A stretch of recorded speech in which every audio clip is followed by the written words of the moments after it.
Assalamualaikum warahmatullahi wabarakatuh. Halo adik-adik, jumpa lagi dengan Rumah Belajar Cemerlang. Nah, pada materi sebelumnya kita belajar mengenai present continuous tense.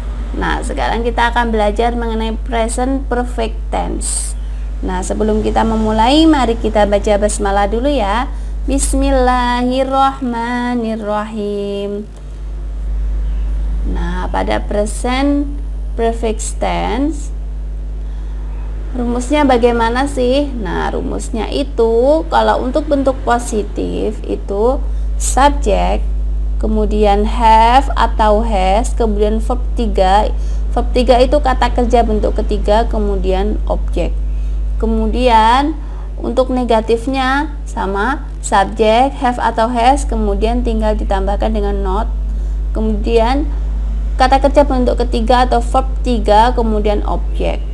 Kalau interrogatif atau pertanyaannya itu have atau has, kemudian subjek, kemudian verb 3, kemudian objek. Nah, penggunaan have atau has itu sendiri bagaimana sih? Have untuk apa? Has untuk apa? Nah, kalau penggunaan untuk have itu digunakan untuk subjek yang awalnya adalah I, you, they, we.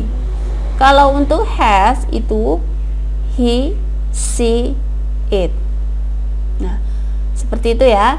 Nah, sekarang kita lanjut, apa sih kegunaan dari present perfect tense? Nah, yang pertama, tenses ini biasanya dipakai untuk menyatakan peristiwa yang telah terjadi pada waktu lampau dan masih ada hubungannya dengan masa sekarang, namun waktu terjadinya tidak jelas diketahui.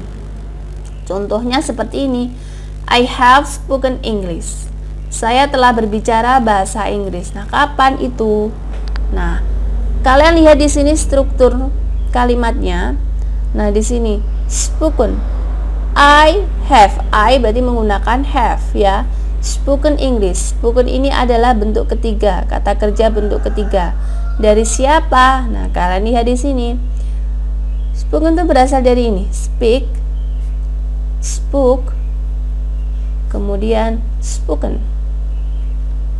Kalau speak itu kata kerja bentuk pertama, kalau spoke itu kata kerja bentuk kedua, kalau spoken itu kata kerja bentuk ketiga. Nah, pada present perfect tense ini struktur in-nya itu menggunakan kata kerja bentuk ketiga, V3 ya.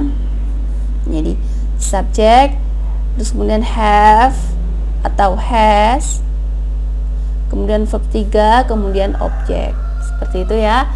Kalau bentuk negatifnya berarti I have not spoken English. Kalau interrogatifnya have I spoken English? Nah, seperti itu ya. Nah, ini kegunaan present perfect tense yang pertama.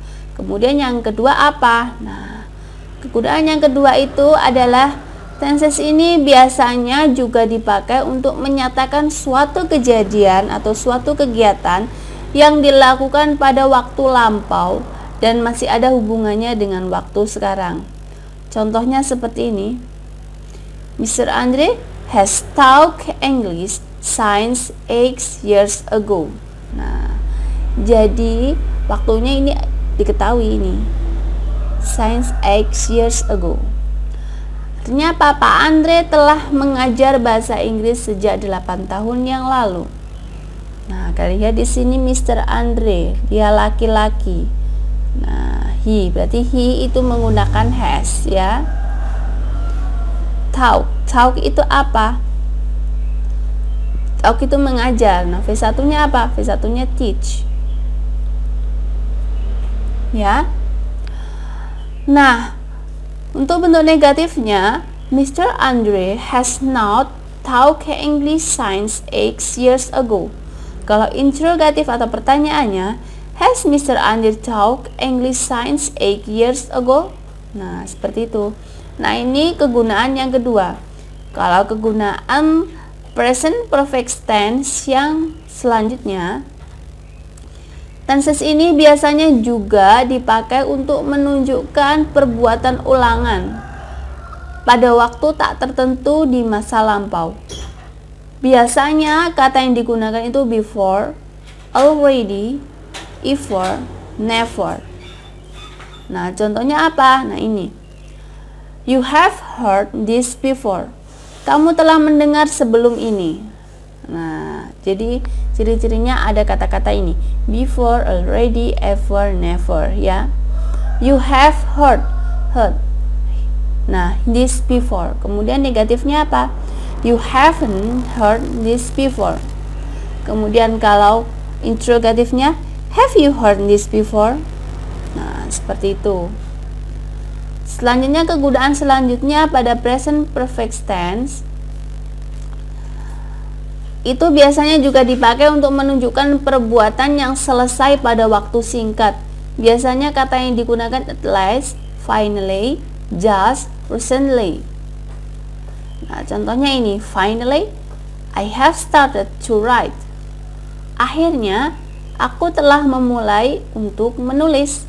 Nah, kemudian ini, start. Nah, start itu bentuk pertamanya adalah start, ya.